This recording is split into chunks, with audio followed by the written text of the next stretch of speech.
बद्धो जगत्पते गोपेश गोपिका कांता राधा कांता नमस्तुते तप्त कांचन गौरांगी राधे वृंदावनेश्वरी वृषभानुसुते देवी प्रणमामि हरि प्रिये वाञ्छाकल्पतरुभ्यश्च कृपा सिन्धुभ्य एव च पतितानां पावनेभ्यो वैष्णवेभ्यो नमो नमः। नमो विष्णुपदाय कृष्णपृष्ठाय भूतले श्रीमते भक्तिवेदांत स्वामिन् इति नामिने। नमस्ते सरस्वती देवी गौरवाणी प्रचारिणी निर्विशेष शून्यवादी पाश्चात्यादेशतारिणी जय श्री कृष्ण चैतन्य प्रभु नित्यानंद श्री अद्वैता गदाधर शिवासादि गौर भक्त वृंदा हरे कृष्णा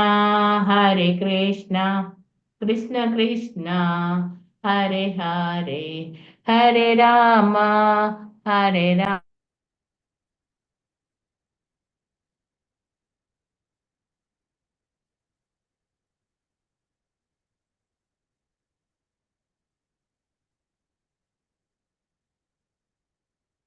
ಇದೆಲ್ಲ ಕೇಳಿಲ್ಲವಾ ಇಷ್ಟು ತನಕ ಹೇಳಿದ್ದು? ಸ್ವಲ್ಪ ಕೇಳಲಿಲ್ಲ ಮಾತಾಜಿ, ಈಗ ಕೇಳಿಸ್ತದೆ. ಹೌದಾ? ಹೌದು. Okay. Hare Krishna Mataji, network issue ಹರೇ ಇದೆ. ಕೃಷ್ಣ ಮಾತಾಜಿ. ಹರೇ ಕೃಷ್ಣ ಮಾತಾಜಿ. ನೀವು ಪ್ರವೀಣ ಮಾತಾಜಿ ಶೇರ್ ಮಾಡ್ಕೊಳ್ಳಿ, ಯಾಕೆಂದ್ರೆ ಮತ್ತೆ ಪುನಃ ಕಷ್ಟ ಆಗ್ಬೋದು ನನ್ಗೆ. ಮಾತಾಜಿ ಓಕೆ, ನಾ ಶರ್ಮ. कृष्ण कृष्ण कृष्ण कृष्ण कृष्ण कृष्ण कृष्ण हे कृष्ण कृष्ण कृष्ण कृष्ण कृष्ण कृष्ण कृष्ण हे कृष्ण कृष्ण कृष्ण कृष्ण कृष्ण कृष्ण कृष्ण रक्षा मां कृष्ण कृष्ण कृष्ण कृष्ण कृष्ण कृष्ण कृष्ण पाहि मां राम राघव राम राघव राम राघव राम रक्षा मां कृष्ण केशव कृष्ण केशव पाहि मां। हरे कृष्ण.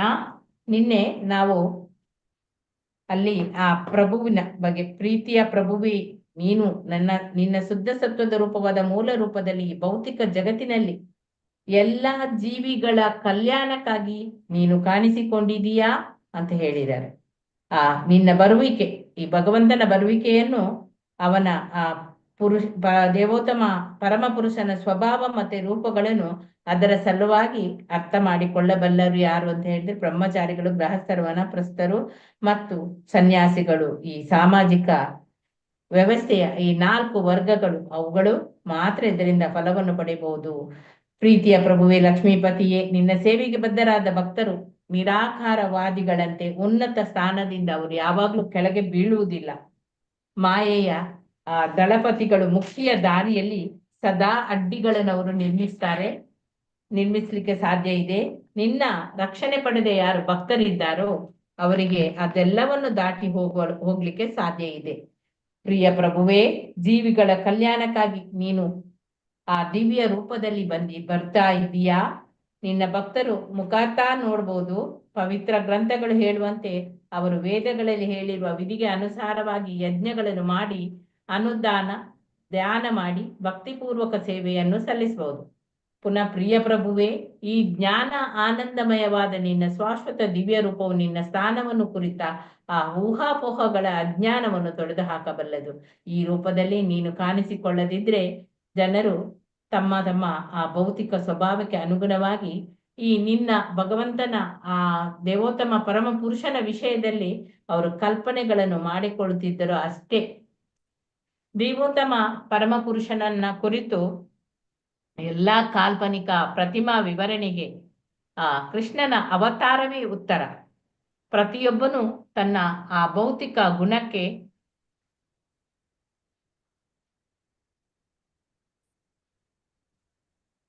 ಅನುಗುಣವಾಗಿ ಆ ದೇವೋತ್ತಮ ಪರಮ ಪುರುಷನನ್ನು ಅವನು ಕಲ್ಪಿಸಿಕೊಳ್ತಾನೆ. ಬ್ರಹ್ಮ ಸಂಹಿತೆಯಲ್ಲಿ ಕೃಷ್ಣನು ಅತೀ ಪುರಾತನನು ಅಂತ ಹೇಳಿದ್ದಾರೆ. ಆದ್ದರಿಂದ ಮತಶ್ರದ್ಧೆಯುಳ್ಳವರ ಪೈಕಿ ಒಂದು ವರ್ಗದ ಜನ ಭಗವಂತನು ತುಂಬಾ ವಯಸ್ಸಾದವನಿರಬೇಕೆಂದು ಅವರು ಊಹಿಸಿಕೊಳ್ತಾರೆ. ಇನ್ನು ಅವರು ಪ್ರಭುವನ್ನು ಹಣ್ಣು ಮುದುಕನಾಗಿದ್ದೆ ಚಿತ್ರಿಸ್ತಾರೆ. ಯಾಕಂದ್ರೆ 175 ವರ್ಷ ಇದ್ರು ಅದಕ್ಕೆ. ಅದೇ ಬ್ರಹ್ಮ ಸಂಹಿತೆಯಲ್ಲಿ ಇದಕ್ಕೆ ವಿರುದ್ಧವಾದ ಒಂದು ಮಾತಿದೆ. ಅವನು ಎಲ್ಲಾ ಜೀವಿಗಳಲ್ಲಿ ಕೂಡ ಅತೀ ಪುರಾತನವಾದರೂ ಅವನಿಗೆ ಯಾವಾಗಲೂ ಅವನು ನವತಾರುಣ್ಯದ ಶಾಶ್ವತವಾದ ರೂಪ ಇದೆ. ಈ ಸಂದರ್ಭದಲ್ಲಿ ಶ್ರೀಮದ್ ಭಾಗವತದಲ್ಲಿ ಬಳಸಿರುವ ಪದ್ಯಗಳು ಕೂಡ ಇವು. ವಿಜ್ಞಾನಂ ಅಜ್ಞಾನವಿ ಅಪಮಾರ್ಜನಂ ವಿಜ್ಞಾನಂ ಎಂದರೆ ಪರಮ ಪುರುಷನನ್ನು ಕುರಿತು ಆ ದಿವ್ಯ ಜ್ಞಾನ ಅಂದ್ರೆ ವಿಜ್ಞಾನಂ ಎಂದ್ರೆ ಅನುಭವಕ್ಕೆ ತಂದುಕೊಂಡ ಜ್ಞಾನ. ಅದು ಬ್ರಹ್ಮ ಸಂಹಿತೆಯಲ್ಲಿ ಬ್ರಹ್ಮನು ಕೃಷ್ಣನ ಅರಿವನ್ನು ನಿರೂಪಿಸುವಂತೆ ದಿವ್ಯ ಜ್ಞಾನವನ್ನು ಗುರು ಶಿಷ್ಯ ಪರಂಪರೆಯಲ್ಲಿ ಬಂದಿರುವಂತೆ ಸ್ವೀಕರಿಸಬೇಕು. ಬ್ರಹ್ಮ ಸಂಹಿತೆಯು ಬ್ರಹ್ಮನ ದಿವ್ಯ ಅನುಭವದಲ್ಲಿ ಅದು ಸಾಕ್ಷಾತ್ಕಾರವಾದ ವಿಜ್ಞಾನ. ಬ್ರಹ್ಮ ಸಂಹಿತೆಯು ಬ್ರಹ್ಮನ ಅದು ದಿವ್ಯ ಅನುಭವದಲ್ಲಿ ಅದು ಸಾಕ್ಷಾತ್ಕಾರವಾದ ಒಂದು ವಿಜ್ಞಾನ. ಈ ರೀತಿಯಲ್ಲಿ ಅವನು ದಿವ್ಯ ಲೋಕದಲ್ಲಿ ಕೃಷ್ಣನ ರೂಪ ಮತ್ತು ಲೀಲೆಗಳನ್ನು ನಿರೂಪಿಸಿದ ಅಜ್ಞಾನ ಬೀದ್ ಎಂದರೆ ಎಲ್ಲಾ ಬಗೆಯ ಊಹೆಗೆ ಸರಿಸಮಾನ ಆದದ್ದು. ಆ ಜನರು ಅಜ್ಞಾನದಿಂದಲೇ ಪ್ರಭುವಿನ ರೂಪವನ್ನು ಅವರು ಕಲ್ಪಿಸಿಕೊಳ್ತಾರೆ. ಕೆಲವೊಮ್ಮೆ ಅವನು ನಿರಾಕಾರ ಅಂತ ಹೇಳ್ತಾರೆ, ಇನ್ನು ಕೆಲವೊಮ್ಮೆ ಸಕಾರ ಅಂತ ಹೇಳ್ತಾರೆ. ತಮ್ಮ ತಮ್ಮ ಕಲ್ಪನೆಗೆ ಅನುಗುಣವಾಗಿ ಅವರು ಕಲ್ಪಿಸಿಕೊಳ್ತಾರೆ. ಆದರೆ ಬ್ರಹ್ಮ ಸಂಹಿತೆಯಲ್ಲಿ ಕೃಷ್ಣನನ್ನು ರೂಪಿಸಿರುವುದು ವಿಜ್ಞಾನದ ರೀತಿಯಲ್ಲಿ ಪ್ರಭು ಬ್ರಹ್ಮನು ಅನುಗ್ರಹಿಸಿ ಚೈತನ್ಯ ಮಹಾಪ್ರಭುಗಳು ಸ್ವೀಕರಿಸಿರುವ ವೈಜ್ಞಾನಿಕವಾದ ಅನುಭವಕ್ಕೆ ಬಂದ ಒಂದು ಜ್ಞಾನ. ಈ ವಿಷಯದಲ್ಲಿ ಸಂದೇಹವೇ ಇಲ್ಲ. ಕೃಷ್ಣನ ರೂಪ, ಶ್ರೀಕೃಷ್ಣನ ಕೊಳಲು, ಶ್ರೀಕೃಷ್ಣನ ಬಣ್ಣ ಎಲ್ಲ ಕೂಡ ವಾಸ್ತವವೇ. ವಿಜ್ಞಾನವು ಊಹೆಯನ್ನು ಆಧರಿಸಿದ ಎಲ್ಲಾ ಜ್ಞಾನವನ್ನು ಯಾವಾಗಲೂ ಅದು ಸೋಲಿಸ್ತದೆ ಅಂತ ಹೇಳಿ ಇಲ್ಲಿ ಹೇಳಿದ್ದಾರೆ. ಆದ್ದರಿಂದ ಭಗವಂತ ಅವನಿರುವಂತೆಯೇ ಕೃಷ್ಣನ ರೂಪದಲ್ಲಿ ಕಾಣಿಸಿಕೊಳ್ಳದಿದ್ದರೆ ಊಹಾಧಾರಿತ ಜ್ಞಾನದ ಅಜ್ಞಾನವಾದ ಅಂದ್ರೆ ಅಜ್ಞಾನ ಬಿದ್ ಆಗಲಿ ವಿಜ್ಞಾನವಾಗಲಿ ಅದು ಸಾಕ್ಷಾತ್ಕಾರವಾಗುವುದಿಲ್ಲ. ಅಜ್ಞಾನ ಬಿದ್ ಅಂದ್ರೆ ಅಜ್ಞಾನ ಬಿದ್ ಅಪಮಾರ್ಜನಂ ಅಂದ್ರೆ ಅವನ ಅವತಾರದಿಂದ, ಭಗವಂತನ ಅವತಾರದಿಂದ ಅಜ್ಞಾನದ ಊಹಾಧಾರಿತ ಜ್ಞಾನಕ್ಕೆ ಅದು ಸೋಲಾಗುತ್ತದೆ. ಮತ್ತು ಬ್ರಹ್ಮದೇವನಂತೆ ಅಧಿಕಾರವಾಣಿಯಿಂದ ಮಾತನಾಡಬಲ್ಲವರು ಸಾಕ್ಷಾತ್ಕಾರ ಮಾಡಿಕೊಂಡ ಜ್ಞಾನದ ಸ್ಥಾಪನೆ ಆಗುತ್ತದೆ ಅವರಿಗೆ. ಭೌತ ಜಗತ್ತಿನ ತ್ರಿಗುಣಗಳಿಂದ ಪ್ರಭಾವಿತರಾದವರು ತಮ್ಮ ಗುಣಕ್ಕೆ ಅನುಗುಣವಾಗಿ ತಮ್ಮ ದೇವರನ್ನು ಅವರು ಕಲ್ಪಿಸಿಕೊಳ್ಳುತ್ತಾರೆ. ಈ ರೀತಿಯಲ್ಲಿ ದೇವರನ್ನು ವಿಧ ವಿಧ ರೀತಿಗಳಲ್ಲಿ ನಿರೂಪಿಸುತ್ತಾರೆ. ಆದರೆ ನಿನ್ನ ಅವತಾರವು ದೇವರ ನಿಜವಾದ ರೂಪ ಯಾವುದು ಎಂದು ದೃಢಪಡಿಸುತ್ತದೆ. ಇಲ್ಲಿ ನಿರಾಕಾರವಾದಿಗಳು ಮಾಡುವ ಅತ್ಯಂತ ದೊಡ್ಡ ತಪ್ಪು ಎಂದರೆ ಭಗವಂತನು ಅವತರಿಸಿದಾಗ ಅವನು ಸತ್ವಗುಣಕ್ಕೆ ಅನುಗುಣವಾಗಿ ಭೌತಿಕ ರೂಪವನ್ನು ಅವನು ತಾಳ್ತಾನೆ ಎಂದು ಯೋಚಿಸುವುದು. ಇದು ನಿರಾಕಾರವಾದಿಗಳ ಯೋಚನೆ. ವಾಸ್ತವವಾಗಿ ಕೃಷ್ಣ ಮತ್ತು ನಾರಾಯಣನ ರೂಪವು ಯಾವುದೇ ಭೌತಿಕ ಕಲ್ಪನೆಗಿಂತ ಮೀರಿದು. ಅತ್ಯಂತ ಶ್ರೇಷ್ಠ ನಿರಾಕಾರವಾದಿಯಾದ ಶಂಕರಾಚಾರ್ಯರು ಕೂಡ ನಾರಾಯಣ ಪರೋವ್ಯಕ್ತ ಅವ್ಯಕ್ತ ಎಂದು ಒಪ್ಪಿಕೊಂಡಿದ್ದಾರೆ. ಭೌತ ವಸ್ತುವಿನ ಅವ್ಯಕ್ತ ನಿರಾಕಾರ ಅಭಿವ್ಯಕ್ತಿಯಾದ ಅಥವಾ ಮಹತ್ತತ್ವ ಸೃಷ್ಟಿಗೆ ಕಾರಣ ಕೃಷ್ಣನು ಈ ಭೌತಿಕ ಕಲ್ಪನೆಯನ್ನು ಮೀರಿದವನು. ಶ್ರೀಮದ್ ಭಾಗವತದಲ್ಲಿ ಇದನ್ನು ಶುದ್ಧ ಸತ್ವ ಅಂದರೆ ಇದು ದಿವ್ಯವಾದದ್ದು ಎಂದು ಅದರಲ್ಲಿ ವರ್ಣಿಸಿದೆ. ಆತನು ಭೌತಿಕ ಸತ್ವಕ್ಕೆ ಭೌತಿಕ ಆ ಸಾತ್ವಿಕ ಗುಣ ಅದಕ್ಕೆ ಸೇರಿದವನು ಅಲ್ಲ. ಭೌತಿಕ ಸಾತ್ವಿಕ ಸ್ಥಿತಿಯನ್ನು ಕೂಡ ಮೀರಿದವನು. ಅವನು ಜ್ಞಾನಾನಂದ ದಿವ್ಯ ಶಾಶ್ವತ ಸ್ಥಿತಿಯಲ್ಲಿ ಇರುವವನು. ಪ್ರಿಯ ಪ್ರಭುವಿ, ನೀನು ಬೇರೆ ಬೇರೆ ಅವತಾರಗಳನ್ನು ಎತ್ತುತ್ತೀಯ. ಇನ್ನು ಬೇರೆ ಬೇರೆ ಸನ್ನಿವೇಶಗಳಿಗೆ ಅನುಗುಣವಾಗಿ ನಿನಗೆ ವಿವಿಧವಾದ ಹೆಸರುಗಳನ್ನು ರೂಪಗಳನ್ನು ನೀನು ಆರಿಸಿಕೊಳ್ತಾ ಇದ್ದೀಯ. ನೀನು ಅತ್ಯಂತ ಮೋಹಕನಾಗಿದ್ದೀಯ. ನಿನಗೆ ಶ್ರೀಕೃಷ್ಣ ಎಂದು ಹೆಸರು. ನಿನ್ನ ಈ ದಿವ್ಯ ಸೌಂದರ್ಯಕ್ಕಾಗಿ ನಿನ್ನನ್ನು ಶ್ಯಾಮ ಸುಂದರ ಅಂತ ಹೇಳಿ ಕರೆಯುತ್ತಾರೆ. ಶ್ಯಾಮ ಎಂದರೆ ಕಪ್ಪು ಬಣ್ಣ. ಆದರೂ ನೀನು ಸಾರು ಮನ್ಮಥರಿಗಿಂತ ಸುಂದರ ಇದ್ದಾನೆ ಅಂತ ಹೇಳ್ತಾರೆ. ಕಂದರ್ಪ ಕೋಟಿ ಕಮನೀಯ ಅಂತ ಹೇಳಿ ಇದರಲ್ಲಿ ಇದೆ. ಯಾವುದು? ಬ್ರಹ್ಮ ಸಂಹಿತೆಯಲ್ಲಿ. ಕಪ್ಪು ಬಣ್ಣಕ್ಕೆ ಹೋಲಿಸುವ ಬಣ್ಣದಲ್ಲಿ ನೀನು ಕಾಣಿಸಿಕೊಂಡ್ರು ನಿನ್ನ ಆ ದಿವ್ಯ ಪರಿಪೂರ್ಣತೆಯಾದದ್ರಿಂದ ಮನ್ಮಥನ ಆ ಕೋಮಲ ಶರೀರಕ್ಕಿಂತ ನೀನು ಬಹು ಆಕರ್ಷಕ ಆಗಿದ್ದೀಯಾ. ನೀನು ಗೋವರ್ಧನ ಎಂಬ ಗಿರಿಯನ್ನು ಮೇಲೆ ಎತ್ತಿದೀಯಾ. ನಿನ್ನನ್ನು ಗಿರಿಧಾರಿ ಅಂತ ಹೇಳಿ ಕರೀತಾರೆ. ನೀನು ನಂದ ಮಹಾರಾಜನ ಅಥವಾ ದೇವಕಿಯ ಅಥವಾ ವಸುದೇವನ ಮಗನಾಗಿ ಅವತರಿಸುವುದರಿಂದ ಕೆಲವೊಮ್ಮೆ ನಿನ್ನನ್ನು ನಂದನಂದನ ಅಥವಾ ವಾಸುದೇವ ಅಥವಾ ದೇವಕೀ ನಂದನ ಅಂತ ಕರೆಯುವುದು ಕೂಡ ಇದೆ. ನಿರಾಕಾರವಾದಿಗಳು ಒಬ್ಬ ಇಹಲೋಕದ ಪ್ರೇಕ್ಷಕನ ದೃಷ್ಟಿಯಿಂದ ನಿನ್ನನ್ನು ಒಪ್ಪುಕೊಳ್ಳುತ್ತಾರಾದ್ದರಿಂದ ನಿನ್ನ ಹೆಸರುಗಳು ಅಥವಾ ರೂಪಗಳು ಒಂದು ಬಗೆಯ ಕೆಲಸ ಮತ್ತೆ ಅದಕ್ಕೆ ಗುಣಕ್ಕನುಗುಣವಾಗಿ ಇರುತ್ತವೆ ಅಂತ ಭಾವಿಸುತ್ತಾರೆ. ಓ ಪ್ರೀತಿಯ ಪ್ರಭುವೇ, ನಿನ್ನನ್ನು ತಿಳಿದುಕೊಳ್ಳುವ ಮಾರ್ಗವು ಮಾನಸಿಕ ಊಹಾಪೋಹಗಳಿಂದ ನಿನ್ನ ಪರಿಪೂರ್ಣ ಸ್ವಭಾವ, ರೂಪ, ಕಾರ್ಯಗಳನ್ನು ಅಧ್ಯಯನ ಮಾಡುವುದಕ್ಕೆ ಅಲ್ಲ. ಮನುಷ್ಯನು ಭಕ್ತಿಪೂರ್ವಕವಾದ ಸೇವೆಯಲ್ಲಿ ನಿರತನಾಗಬೇಕು. ಆಗ ಅವನು ನಿನ್ನ ಪರಿಪೂರ್ಣ ಸ್ವಭಾವ, ದಿವ್ಯ ರೂಪ, ಹೆಸರು ಮತ್ತು ಗುಣಗಳನ್ನು ಅರ್ಥ ಮಾಡಿಕೊಳ್ಳಬಲ್ಲ. ವಾಸ್ತವವಾಗಿ ನಿನ್ನ ಚರಣ ಕಮಲಗಳ ಸೇವೆಯಲ್ಲಿ ಅಭಿರುಚಿ ಇರುವವನು ನಿನ್ನ ಈ ದಿವ್ಯ ಸ್ವಭಾವವನ್ನು ಅಥವಾ ನಾಮ ಅಥವಾ ಗುಣಗಳನ್ನು ಅವನು ಅರಿಯಬಲ್ಲ. ಉಳಿದವರು ಕೋಟ್ಯಾಂತರ ವರ್ಷಗಳ ಕಾಲ ಊಹಾಪೋಹದಲ್ಲಿ ಅವರು ತೊಡಗಬಹುದು, ಆದರೆ ನಿನ್ನ ವಾಸ್ತವ ಸ್ಥಿತಿಯ ಒಂದು ಭಾಗವನ್ನು ಸಹ ಅವರಿಗೆ ಅರ್ಥ ಮಾಡಿಕೊಳ್ಳಲಾರರು. ಇದನ್ನೇ ಬೇರೆ ಮಾತುಗಳಲ್ಲಿ ಹೇಳುವುದಾದ್ರೆ, ಭಕ್ತರಲ್ಲದವರು ದೇವೋತ್ತಮ ಪರಮಪುರುಷನಾದ ಕೃಷ್ಣನನ್ನು ಅರ್ಥ ಮಾಡಿಕೊಳ್ಳಿಕ್ಕೆ ಆಗುವುದಿಲ್ಲ ಅವರಿಗೆ.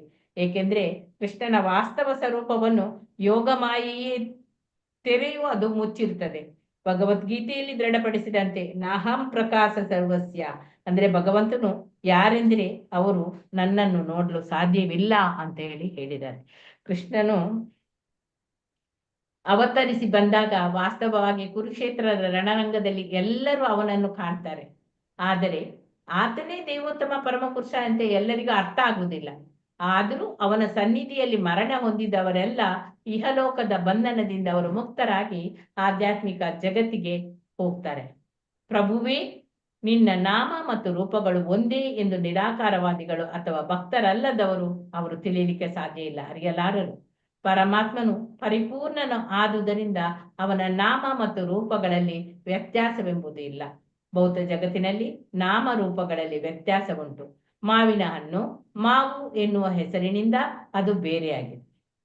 ಮಾವು ಮಾತ್ರ ಎಂದು ಜಪಿಸುವುದರಿಂದ ಮಾವಿನ ಹಣ್ಣಿನ ರುಚಿಯನ್ನು ಸವಿಯಲು ಸಾಧ್ಯವಿಲ್ಲ. ಆದರೆ ಪ್ರಭುವಿನ ಆ ನಾಮ ರೂಪಗಳಲ್ಲಿ ವ್ಯತ್ಯಾಸವಿಲ್ಲ ಎಂದು ತಿಳಿದ ಭಕ್ತನು ಹರೇ ಕೃಷ್ಣ ಕೃಷ್ಣ ಕೃಷ್ಣ ಹರೇ ಹರೇ, ಹರೇ ರಾಮ ರಾಮ ರಾಮ ಹರೇ ಹರೇ ಎಂಬ ಈ ಜಪ ಮಾಡುತ್ತಾನೆ ಎಂದು ತಾನು ಸದಾ ಕೃಷ್ಣನೊಡನೆ ಇದ್ದಾನೆ ಎಂಬುದನ್ನು ಅವನು ಅರ್ಥ ಮಾಡಿಕೊಳ್ತಾನೆ. ಪರಮ ಪ್ರಭುವಿನ ಆ ಪರಿಪೂರ್ಣ ಅರಿವಿನ ದಿಕ್ಕಿನಲ್ಲಿ ಹೆಚ್ಚು ದೂರ ಸಾಗಿಲ್ಲದವರಿಗಾಗಿ ಶ್ರೀಕೃಷ್ಣನು ತನ್ನ ದಿವ್ಯ ಲೀಲೆಗಳನ್ನು ತೋರ್ತಾನೆ. ಅವರು ಪ್ರಭುವಿನ ಲೀಲೆಗಳನ್ನು ಯೋಚಿಸುವ ಮಾತ್ರದಿಂದಲೇ ಫಲವನ್ನು ಪಡೆಯುತ್ತಾರೆ. ಪ್ರಭುವಿನ ದಿವ್ಯ ನಾಮ ಮತ್ತು ರೂಪಗಳಲ್ಲಿ ವ್ಯತ್ಯಾಸವಿಲ್ಲ ಇರುವುದರಿಂದ ಪ್ರಭುವಿನ ದಿವ್ಯ ಲೀಲೆಗಳಲ್ಲಿಯೂ ರೂಪದಲ್ಲಿಯೂ ಕೂಡ ವ್ಯತ್ಯಾಸವಿಲ್ಲ.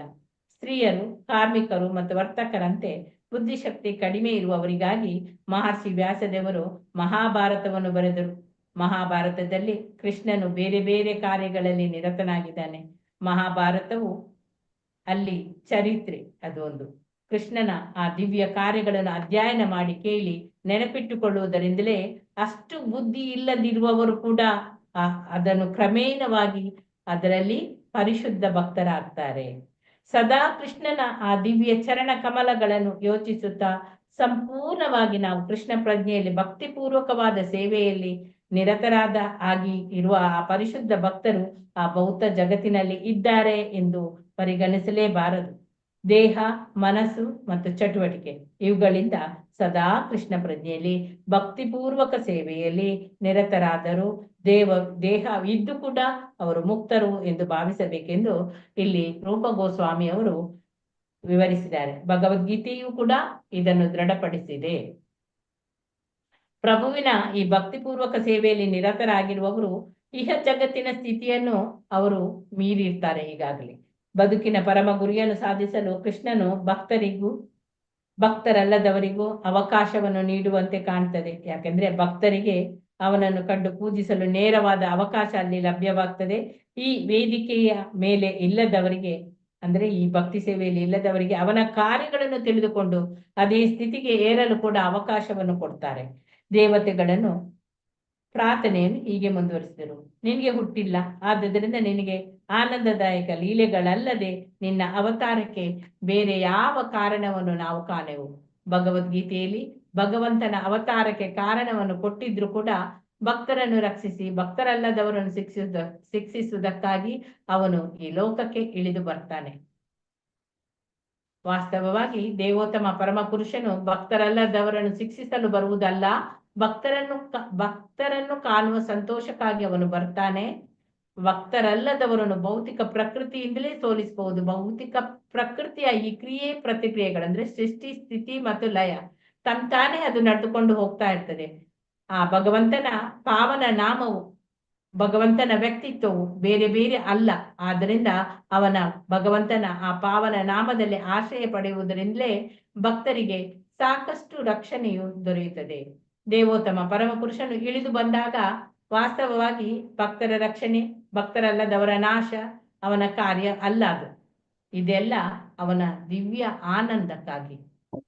ಅವನು ಅವತರಿಸಲು ಬೇರೆ ಯಾವ ಕಾರಣ ಕೂಡ ಇರಲು ಸಾಧ್ಯವೇ ಇಲ್ಲ, ಕಾರಣವೂ ಇರಲು ಸಾಧ್ಯವಿಲ್ಲ. ಪ್ರೀತಿಯ ಪ್ರಭುವೆ, ನೀನು ಯದುಕುಲ ತಿಲಕನಾಗಿ ಅವತರಿಸ್ತಾ ಇದ್ದೀಯಾ.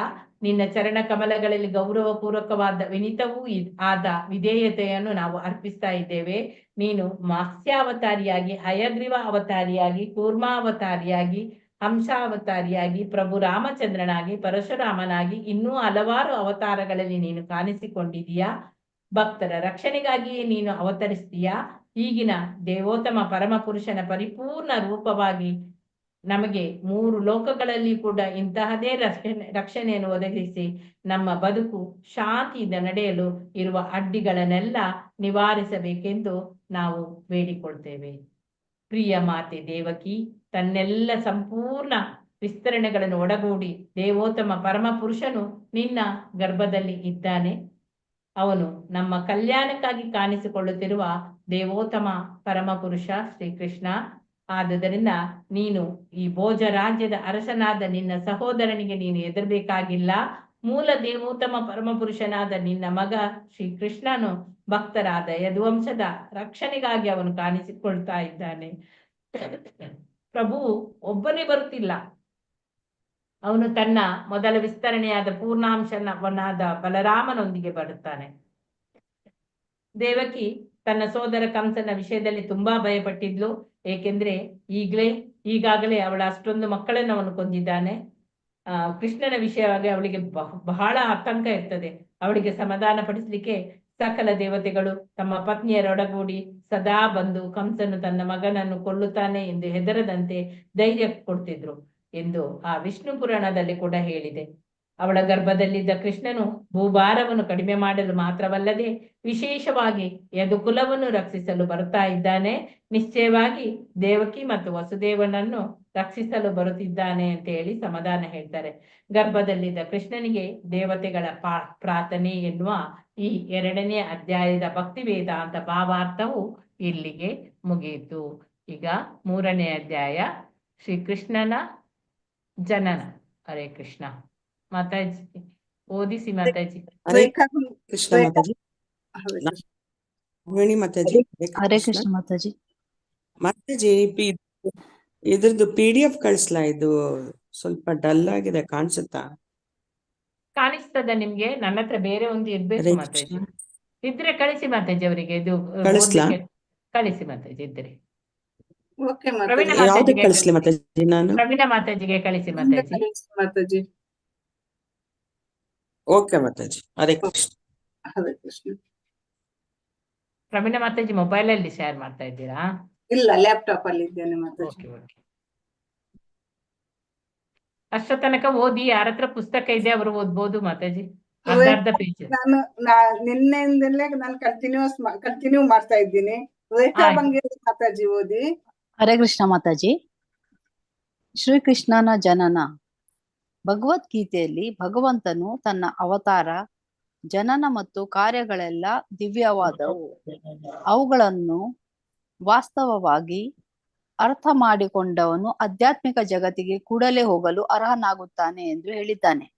ಭಗವಂತನು ಅವತಾರ ಅಥವಾ ಜನನವು ಸಾಮಾನ್ಯ ಮನುಷ್ಯನ ಬ್ಯಾಗು ಅವತಾರ ಅಥವಾ ಜನನಂತದಲ್ಲ. ಗುರುಜಿ ಇಂಕೊಬ್ರು ಸಾಮಾನ್ಯ ಮನುಷ್ಯನು ತನ್ನ ಹರೇ ಹಿಂದಿನ ಕೃಷ್ಣ. ಬಾಕಿಯವರು ಮ್ಯೂಟ್ ಮಾಡಿ, ಓದುವಾಗ ಡಿಸ್ಟರ್ಬ್ ಆಗ್ತದೆ. ಹರೇ ಕೃಷ್ಣ. ಓದುವವರು ಮಾತ್ರ ಮಾಡಿ. ಸಾಮಾನ್ಯ ಮನುಷ್ಯನು ತನ್ನ ಹಿಂದಿನ ಕರ್ಮಗಳಿಗೆ ಅನುಗುಣವಾಗಿ ಭೌತಿಕ ದೇಹವನ್ನು ಸ್ವೀಕರಿಸಲೇಬೇಕು. ಭಗವಂತನ ಅವತಾರವನ್ನು 2ನೇ ಅಧ್ಯಾಯದಲ್ಲಿ ವಿವರಿಸಿದೆ.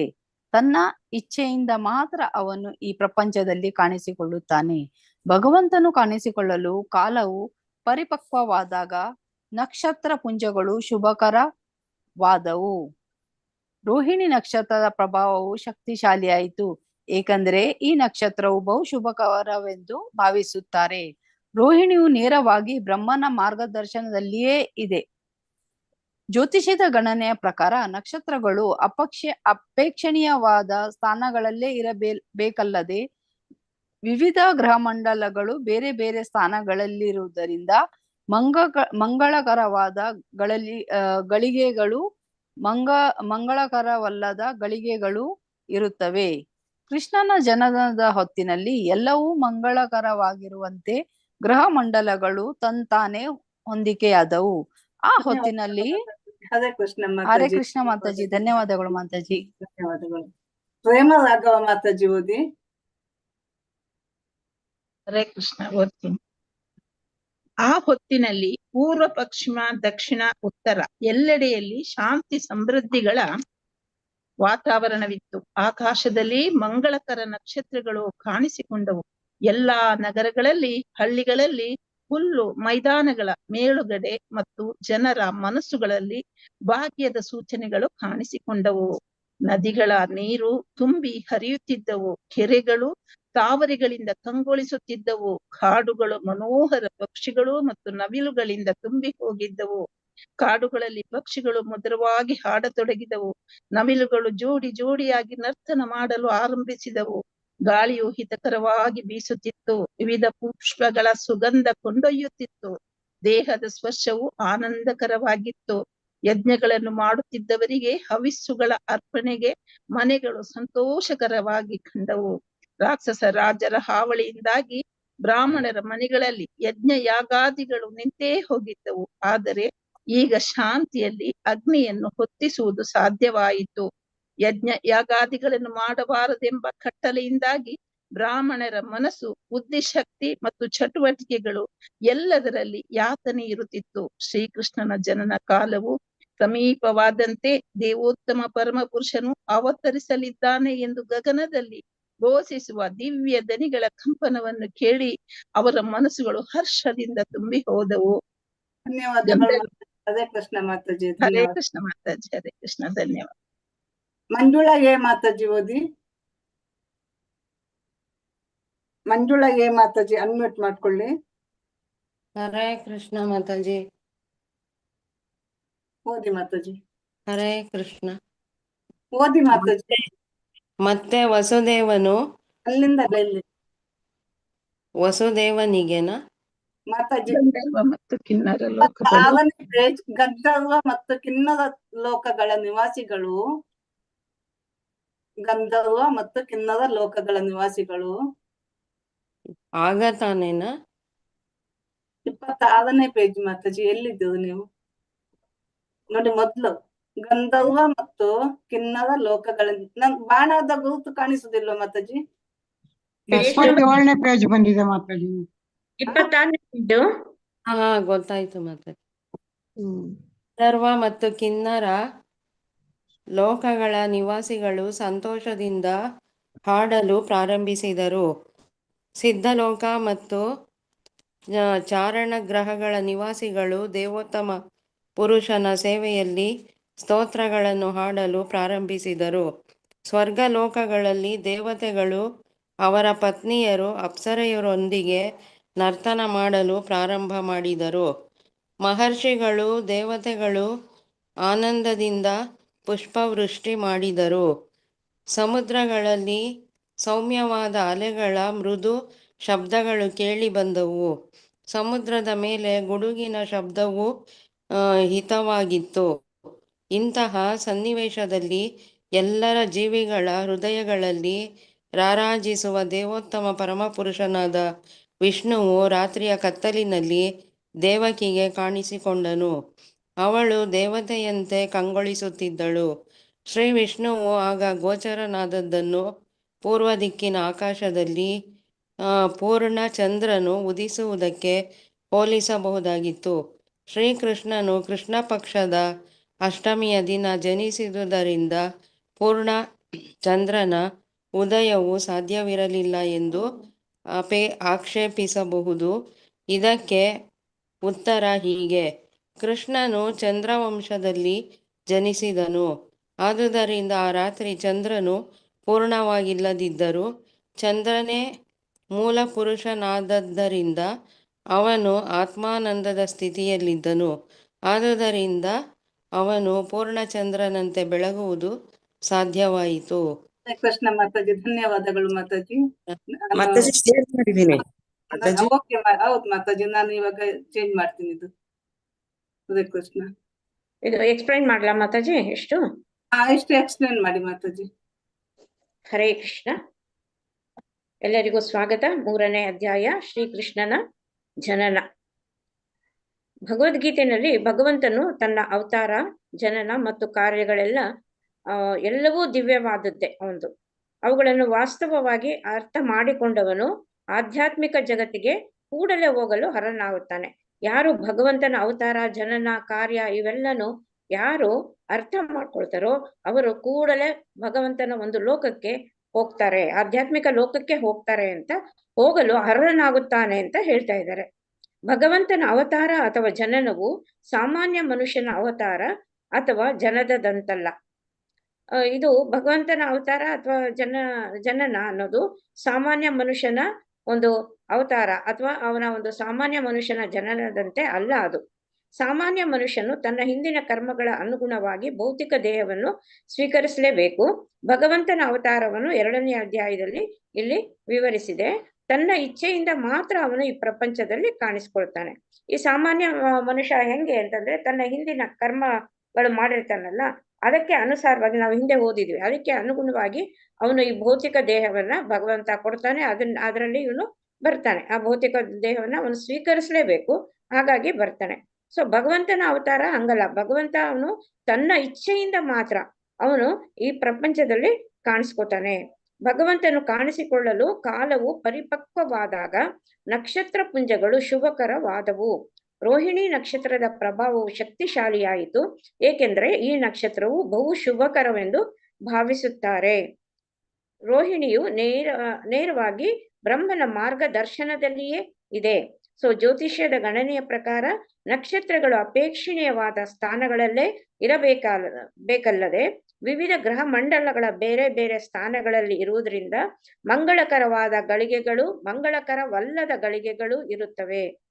ಸೊ ಇಲ್ಲೇನು ಹೇಳ್ತಾ ಇದ್ದಾರೆ ಅಂತಂದ್ರೆ, ಜ್ಯೋತಿಷ್ಯದ ಪ್ರಕಾರ ಇಲ್ಲಿ ಭಗವಂತನು ಕಾಣಿಸಿಕೊಳ್ಳಲು ಕಾಲವು ಪರಿಪಕ್ವವಾಗಿತ್ತಂತೆ. ಅದು ಎಲ್ಲ ಸರಿಯಾಗಿತ್ತು. ಎಲ್ಲ ನಕ್ಷತ್ರಗಳು ಆಮೇಲೆ ಗ್ರಹಗಳು ಎಲ್ಲಾನು ಅವರವರ ಒಂದು ಸ್ಥಾನದಲ್ಲಿ, ಜ್ಯೋತಿಷ್ಯದ ಪ್ರಕಾರ 12 ನಮ್ಗೆ ಇದಿದೆ, ಮನೆಗಳು ಅಂತ ಹೇಳ್ತೀವಿ ನಾವು, 12 ಇದು ಅದರಲ್ಲಿ ಕೂತಿದ್ವು ಅಂತ. ಚಂದ್ರ ಮಾತ್ರ ತುಂಬಾ ಶುಭಕರವಾಗಿತ್ತು.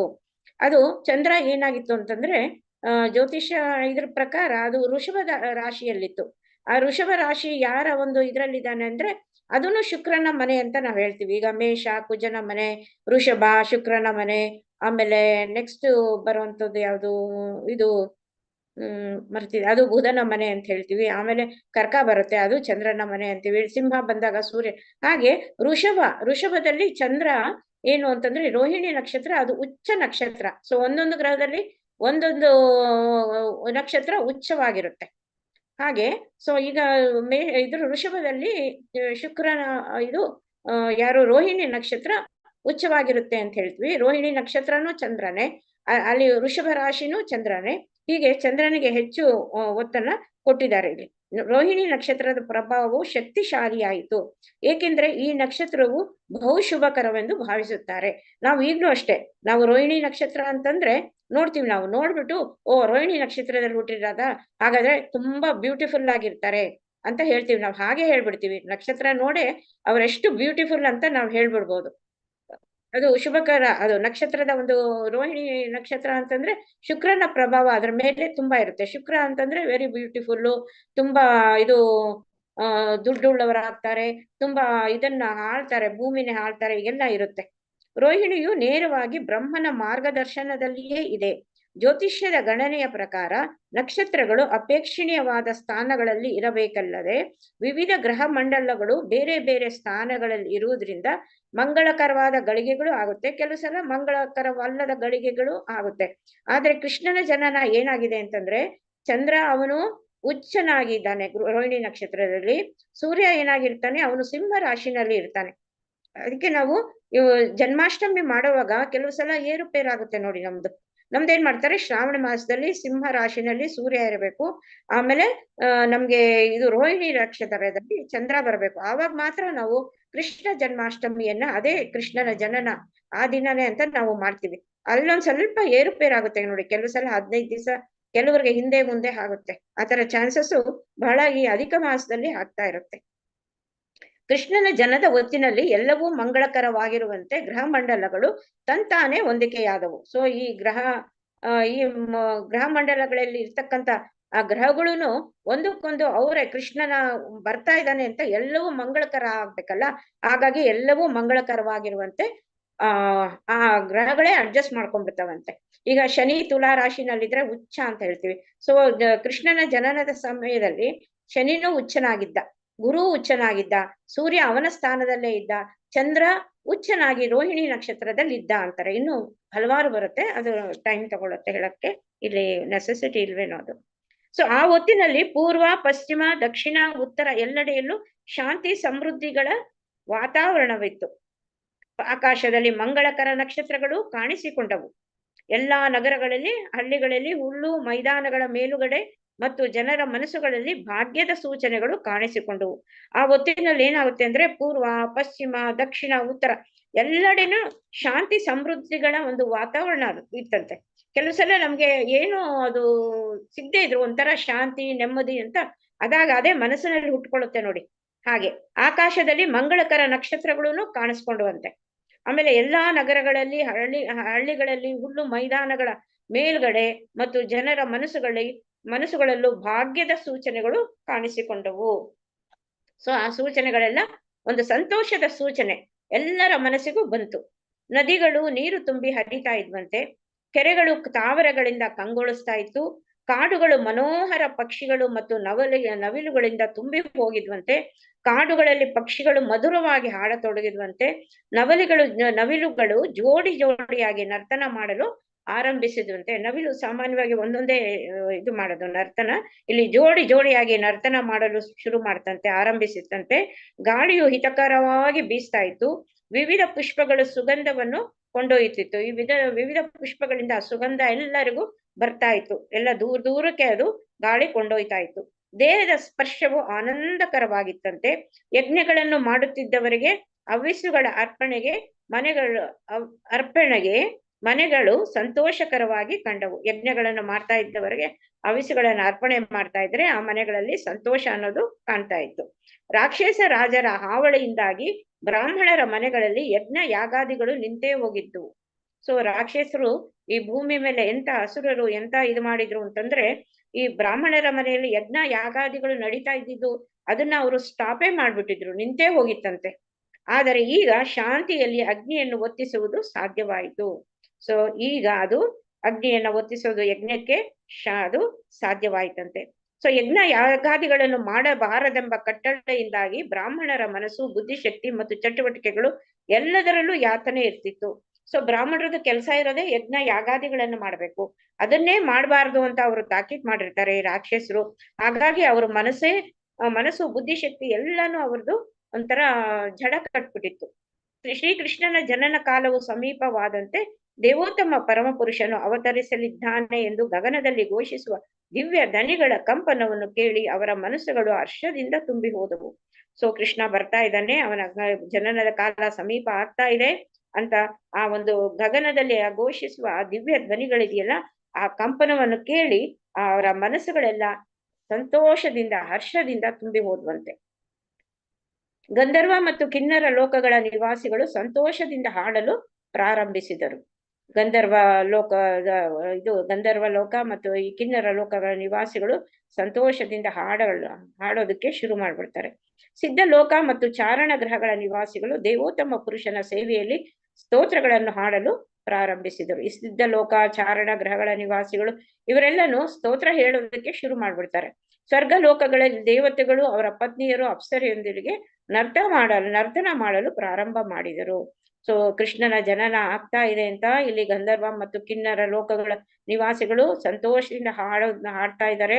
ಇಲ್ಲಿ ಸಿದ್ಧ ಲೋಕ ಚಾರಣ ಗ್ರಹಣ ನಿವಾಸಿಗಳು ಸ್ತೋತ್ರಗಳನ್ನ ಹೇಳಕ್ ಶುರು ಮಾಡಿದ್ದಾರೆ. ಆಮೇಲೆ ಸ್ವರ್ಗ ಲೋಕದಲ್ಲಿರುವ ದೇವತೆಗಳು ಅವರ ಪತ್ನಿಯರು ಆಮೇಲೆ ಅಪ್ಸರೆಯರು ಇವರೆಲ್ಲಾನು ನರ್ತನ ಮಾಡೋದಕ್ಕೆ ಶುರು ಮಾಡಿದ್ದಾರೆ. ಮಹರ್ಷಿಗಳು ದೇವತೆಗಳು ಆನಂದದಿಂದ ಪುಷ್ಪ ವೃಷ್ಟಿ ಮಾಡಿದರು.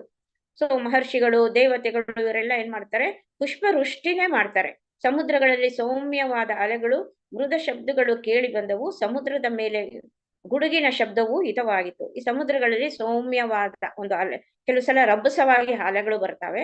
ಇಲ್ಲಿ ಸೌಮ್ಯವಾದ ಅಲೆಗಳು, ಆಮೇಲೆ ಅದು ಮೃದುವಾದ ಶಬ್ದಗಳು ಕೇಳಿ ಬರ್ತಾ ಇತ್ತು. ಆಮೇಲೆ ಸಮುದ್ರದ ಮೇಲೆ ಗುಡುಗಿನ ಒಂದು ಶಬ್ದ ಬರ್ತಾ ಇದ್ರು, ಅದು ಕೇಳಲಿಕ್ಕೆ ಬಹಳ ಹಿತವಾಗಿತ್ತಂತೆ. ಇಂತಹ ಸನ್ನಿವೇಶದಲ್ಲಿ ಎಲ್ಲರ ಜೀವಿಗಳ ಹೃದಯಗಳಲ್ಲಿ ರಾರಾಜಿಸುವ ದೇವೋತ್ತಮ ಪರಮಪುರುಷನಾದ ವಿಷ್ಣುವು ರಾತ್ರಿಯ ಕತ್ತಲಿನಲ್ಲಿ ದೇವಕಿಗೆ ಕಾಣಿಸಿಕೊಂಡನು.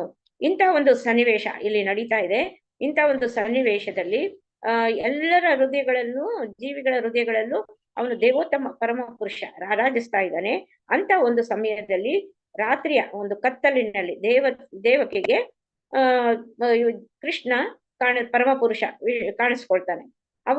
ಅವಳು ದೇವತೆಯಂತೆ ಕಂಗೊಳಿಸ್ತಾ ಇದ್ಲು. ಅವಳು ದೇವತೆಯಂತಾನೆ ಕಂಗೊಳಿಸ್ತಾ ಇದ್ಲು. ಶ್ರೀ ವಿಷ್ಣುವು ಆಗ ಗೋಚರನಾದದ್ದನ್ನು ಪೂರ್ವ ದಿಕ್ಕಿನ ಆಕಾಶದಲ್ಲಿ ಪೂರ್ಣ ಚಂದ್ರನು ಉದಿಸುವುದಕ್ಕೂ ಹೋಲಿಸಬಹುದಾಗಿತ್ತು. ಅವನ ಯಾವಾಗ ಕಾಣಿಸ್ಕೊಂಡ ಅಂತಂದ್ರೆ ಉತ್ತರ ಒಂದು ದಿಕ್ಕಿನಲ್ಲೇ ಪೂರ್ಣ ಚಂದ್ರ ಉದಿಸುವುದಕ್ಕೂ ಹೋಲಿಸಬಹುದಾಗಿತ್ತಂತೆ.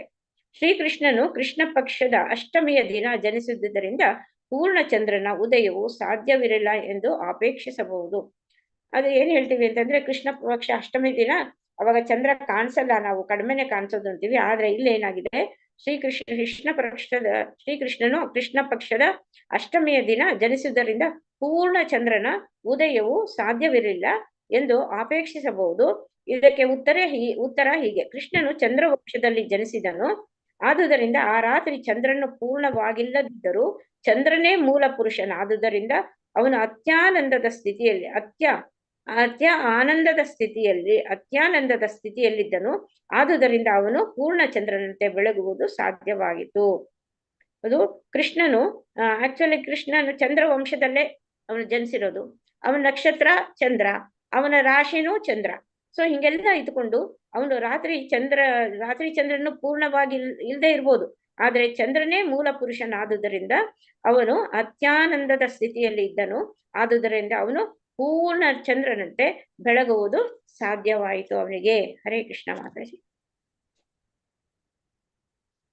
ಓದ್ಬೇಕು ಮಾತಾಜಿ.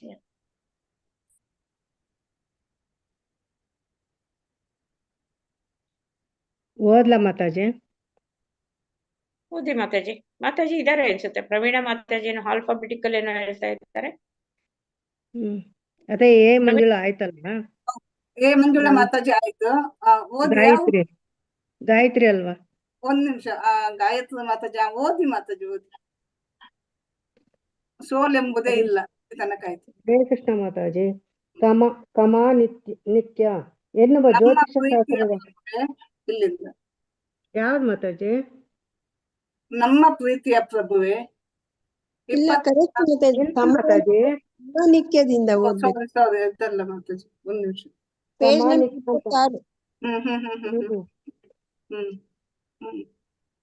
ಓದ್ಲಾ? ನನ್ನ ಹತ್ರ ಇದೆ ಬುಕ್ಕು.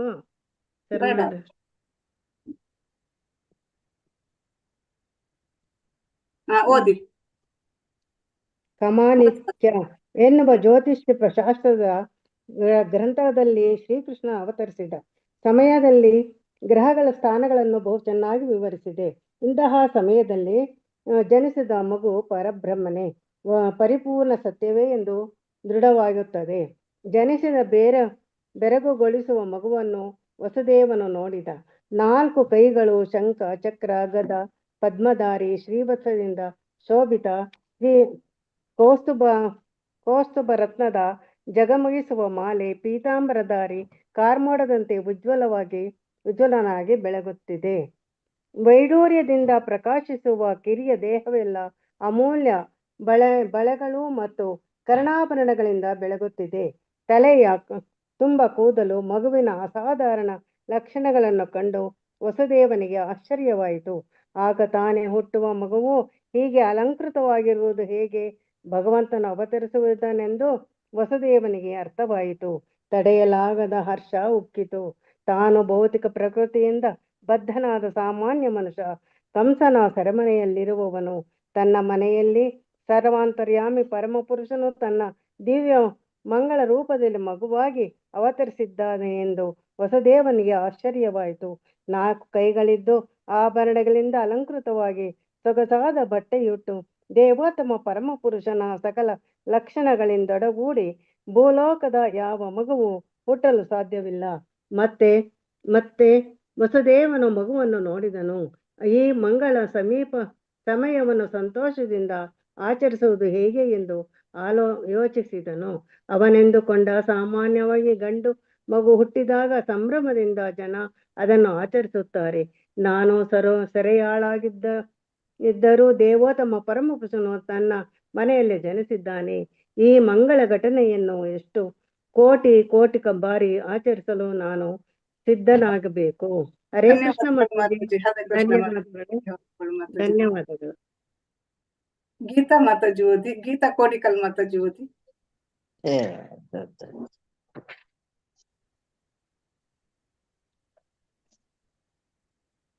ಗೀತಾ ಕೋಡಿಕಲ್ ಮಾತಾಜಿ ಇಲ್ಲಿ ಮಾತಾಜಿ ನೋಡಿ, ಇಲ್ಲಿ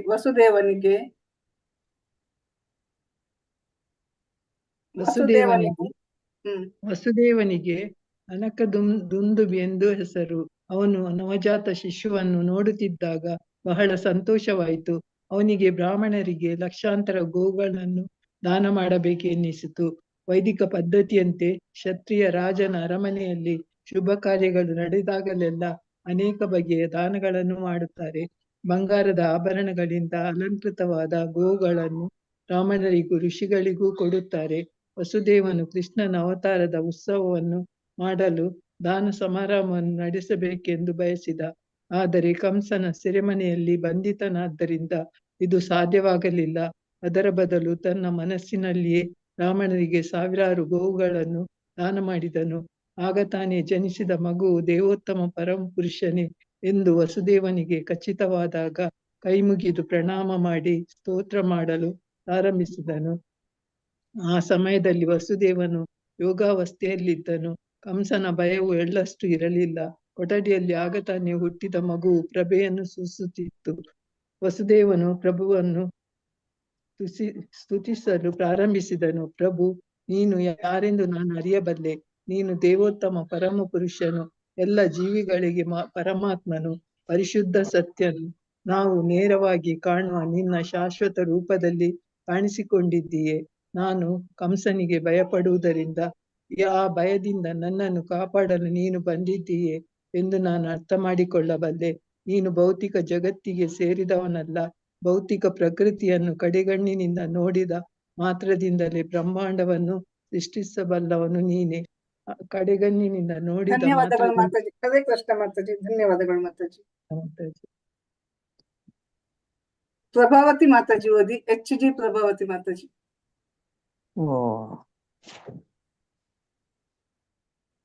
ಕಡೆಗಣ್ಣಿನಿಂದ ನೋಡಿದ. ಹರೇ ಕೃಷ್ಣ ಮಾತಾಜಿ. ಎಲ್ಲಿಂದ ಮಾತಾಜಿ? ಕಡೆಗಣ್ಣಿನಿಂದ ಅಲ್ಲ? ಹೌದು. ಕಡೆಗಣ್ಣಿನಿಂದ ನೋಡಿದ ಮಾತ್ರದಿಂದಲೇ ಬ್ರಹ್ಮಾಂಡವನ್ನು ಸೃಷ್ಟಿಸಬಲ್ಲ ದೇವೋತ್ತಮ ಪರಮ ಪುರುಷನು ವಸುದೇವನ ಪತ್ನಿ ದೇವಕಿಯ ಗರ್ಭದಲ್ಲಿ ಬರಲಾರ ಎಂದು ಆಕ್ಷೇಪಿಸಬಹುದು.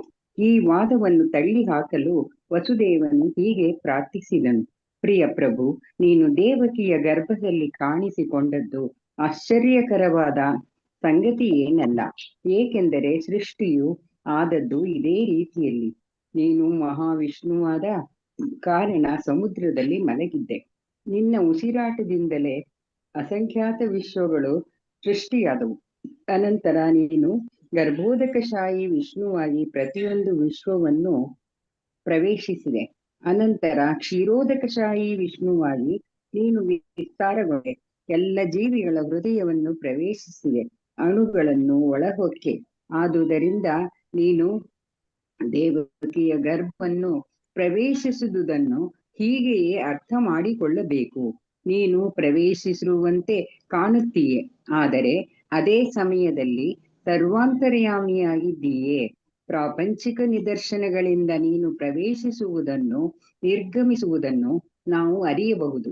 16 ಅಂಶಗಳ ಭಾಗವಾದ ನಂತರವೂ ಒಟ್ಟು ಭೌತಿಕ ಶಕ್ತಿಯು ಮೊದಲಿನಂತೆಯೇ ಉಳಿಯುತ್ತದೆ. ಭೌತಿಕ ಶರೀರವು ಪೃಥ್ವಿ, ಅಪ್ಪು, ತೇಜಸ್ಸು, ಆಕಾಶ ಮತ್ತು ವಾಯುಗಳೆಂಬ ಪಂಚಭೂತಗಳು ಸೇರಿ ಆಗಿರುವುದಲ್ಲದೆ ಬೇರೆಯಲ್ಲ.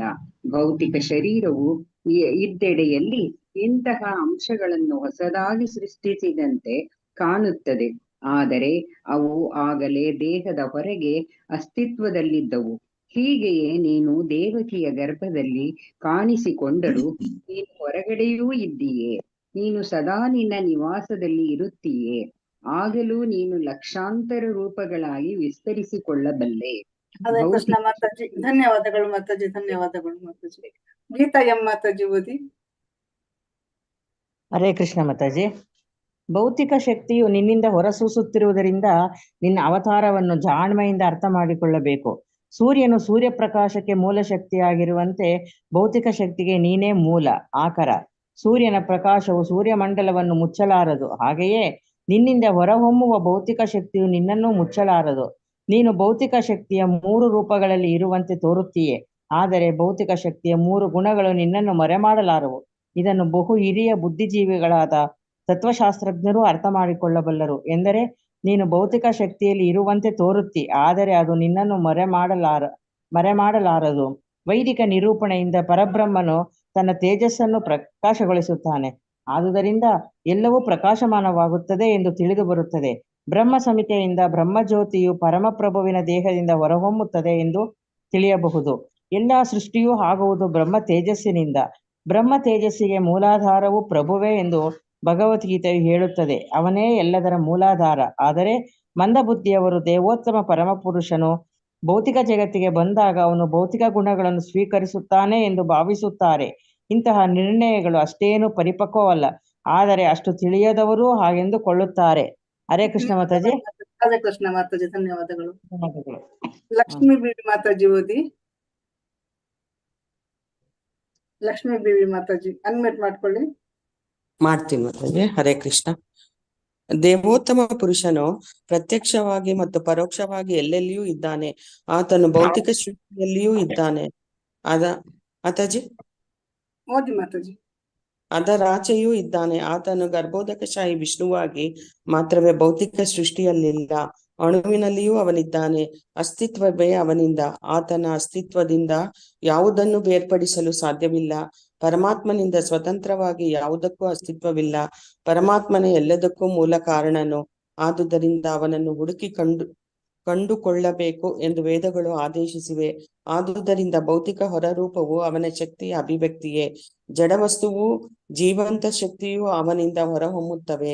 ಪರಮಪ್ರಭುವು ಅವತರಿಸಿದಾಗ ಅವನು ಜಡವಸ್ತುವಿನ ಸ್ಥಿತಿಮತಿಗಳನ್ನು ಸ್ವೀಕರಿಸುತ್ತಾನೆ ಎಂದು ಬುದ್ಧಿ ಇಲ್ಲದವರು ಮಾತ್ರ ಭಾವಿಸುತ್ತಾರೆ. ಭೌತಿಕ ಶರೀರದ ಸ್ಥಿತಿಮಿತಿಗಳನ್ನು ಅವನು ಒಪ್ಪಿಕೊಂಡಂತೆ ಕಂಡರೂ ಭೌತಿಕ ಸ್ಥಿತಿಮಿತಿಗಳಿಗೆ ಅವನು ಒಳಗಾಗುವುದಿಲ್ಲ.